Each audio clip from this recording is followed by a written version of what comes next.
Kim, thank you for coming on out here. The three of us are here because we have a crisis of confidence in governance right now in New Jersey and around this country.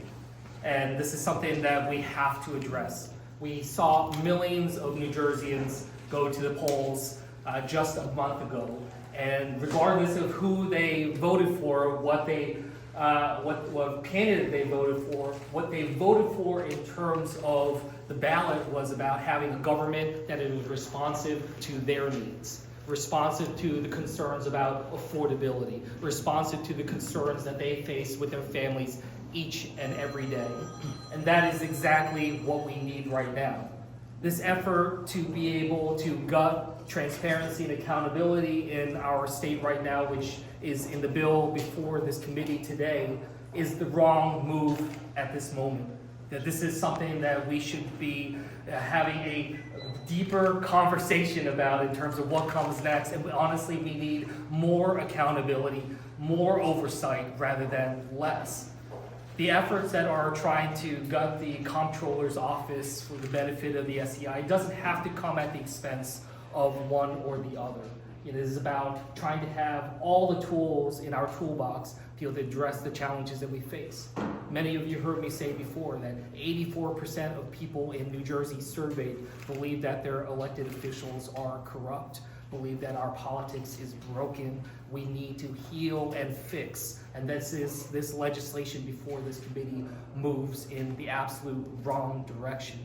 After I'm done here today, I'm going to be taking a train back down to the U.S. Capitol in D.C., where I am continuing the fight against the Trump administration's efforts to be able to gut our government, our Constitution, the lawlessness that we see, the lack of accountability, and the efforts that are trying to circumvent the rules and laws of our nation. We see that left and right. And I have to say, for me to be able to stand against the lawlessness down in DC, we need to show that we're taking care of our home here in New Jersey. That we need to make sure we're standing up for the people. We're standing up against corruption here in New Jersey. And that is why we're continuing the fight down in DC. And I'm so grateful to have two incredible champions here alongside me today to be able to do the work day in and day out for the people of New Jersey. And with that, I'll turn it over to the Attorney General. I want to thank Senator Kim for joining us today. I think it speaks volumes that you just heard his schedule after a holiday weekend, that he would be here to stand up for good government back at home in our state. I have a very simple question that I've asked everyone in the 5 days since I've been afforded the privilege of actually looking at this bill. What problem are we trying to solve? If we want to strengthen an anti-corruption agency in the SCI, why does that necessitate killing another anti-corruption agency? At a time, as the senator said, faith and trust in our institutions of government are at an all-time low. We haven't seen this level of distrust since the Civil War. And yet here we are. I'm here, I know the senator's here, I know the comptroller's here, because we believe good government matters. We believe that taxpayer dollars should be used responsibly. We believe that corruption, when it occurs, should be held accountable. And does anybody in New Jersey seriously believe that we have too much oversight? That there is too much anti-corruption work being done? I can tell you, I have not heard that from a single person outside of maybe the people who will be in this room. And so what we are here today is basically to say, don't kill an agency that's doing its job. And I will be the first to admit, and Kevin knows this, it's an agency that has held my office accountable. And yet here I am speaking out because it is important that the executive branch have an agency to do what the comptroller was designed to do, to be an independent office that makes sure your dollars are being spent properly, that makes sure government functions as we all hope it would, that we can rebuild that trust. And then secondly, I would note a couple of serious flaws with this bill that should be alarming to everyone. It usurps law enforcement authority and puts it squarely in the legislative branch, something our Constitution prohibits. We do not allow legislators or the legislature to engage in criminal prosecutions. This bill would allow that for the first time ever. This bill would allow legislatively appointed individuals to seek wiretaps on people in our state, exposing them to all kinds of privileged information, personal information, stuff that only right now the most sensitive members of law enforcement are able to review. And most concerning to me is a stated purpose of this bill is that it gives the legislature and their appointees the ability to wiretap law enforcement who might be investigating them. That's the type of stuff we are seeing in Washington. The first thing President Trump did when he came into office was kill inspector generals throughout his government. This weekend, I'm reading about Steve Witkoff and Jared Kushner selling Russia Ukraine for billions of state-owned assets. That is a story in the press this weekend. And yet, what are we doing here? We're following the same playbook that allowed those types of corrupt acts. You kill watchdogs, what happens is corruption increases, plain and simple. That's the only solution here. All we're saying is, if you want to increase anti-corruption efforts in the SCI, you'll have zero objection from me. I'll be the first champion. Why do you have to kill his office?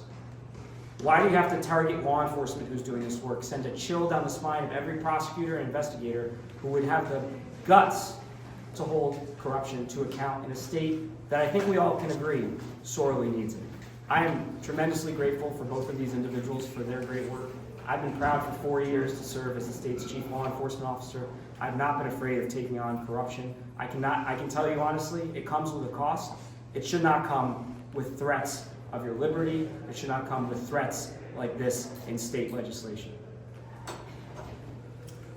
Thanks, General. Thank you, Senator, for being here. I'm Kevin Walsh. I'm the acting state comptroller. Was appointed in 2020, serving in an acting capacity because the Senate would not confirm me. Without saying why, it would not confirm me. I'm here today to defend the important work that the Office of the State Comptroller has done over the past 15 years using the powers that will be removed today. And I really appreciate the support of General Platkin and Senator Kim in defending the office and defending the importance of having an effective watchdog for the executive branch of state government. The bill that the committee is considering today is a bill that will fundamentally alter the executive branch's ability to police itself. Not just state agencies, but also local governments, counties, where a lot of the fraud, waste, and abuse in New Jersey is. The bill would eliminate our investigatory powers. It would make it so that only people who in effect voluntarily choose to share the truth about corruption, about inefficiency, about fraud, waste, and abuse will do so. It makes it impossible, if it is passed, for us to receive the documents, for us to receive the testimony from people who know about the corruption that is occurring in the state. The work we do day to day is about making sure that taxpayer funds are protected, that there are controls in place, and when something goes wrong, it's our job to accept the tip. We get about 2,000 of them a year from residents of New Jersey who are anxious to share what it is that concerns them about their local and state governments. And we follow up on that on as many of them as we can, and we report. I'm proud to say that we have taken on, in the past 6 years under my leadership, some of the most troubling issues that state government has faced and never really effectively addressed. Things like boat checks, things like CFOs who were irresponsible with the state and local government's money. Things like police accountability, supplementing the great work that General Platkin and others have done by evaluating and investigating where the police have some weaknesses.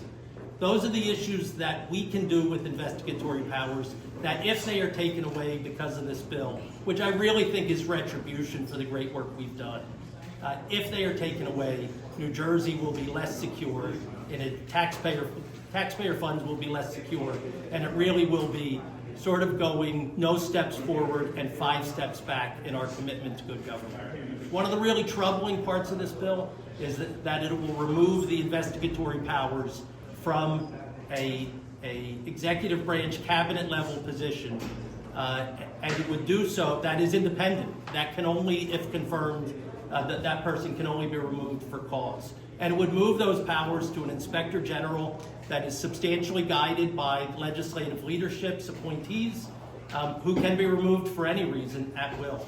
The inspector general would have none of the protections that we have brought, that existing law brings, and to protect the state comptroller. These are really, really important issues. Fundamentally, this is a bill that no one has asked for, except people who are upset by the powerful being held accountable. A vote for this bill, at the end of the day, is a vote for corruption, and we must do everything we can to oppose it. Mr. Walsh, have you had any conversations recently in the past couple weeks or months with the Senate President about issues with your office or your investigations? I've not. There was a bill that was introduced that suggested that they're pursuing efficiencies among the watchdogs, but we were never asked about our operations. We were never given the opportunity to see a draft of the bill. We were never given an opportunity to comment on it. And he hasn't asked you about your investigations or expressed No, any in personal issues with fact, every single time I issue a report, I welcome that the legislative leadership ask me any questions that they have. I frequently welcome the chance to show up at legislative hearings in order to advise the legislature and policy. Explicitly in the bill that every other law enforcement officer in the state has to undergo. All 42,000 law enforcement officers are subject to the Police Training Commission rules. This bill inexplicably exempts everybody at SCI from those rules, and yet wants to make them effectively law enforcement officers able to seek wiretaps on whomever they want, including explicitly anyone who they think has committed misconduct in the course of an investigation, something every single corruption prosecutor and investigator in any jurisdiction is accused of by defense counsel. I would note, by a board that has defense counsel with cases before our office. So it gives me a lot of concern about how this could be weaponized. And what you should know about wiretap applications, in the bill it calls it ex parte. Ex parte means the opposing side doesn't know. So every prosecutor and every investigator who reads this bill is going to think, if they dare engage in corruption prosecutions, they are going to have their phones tapped. Whether that's true or not, that is the clear message being sent.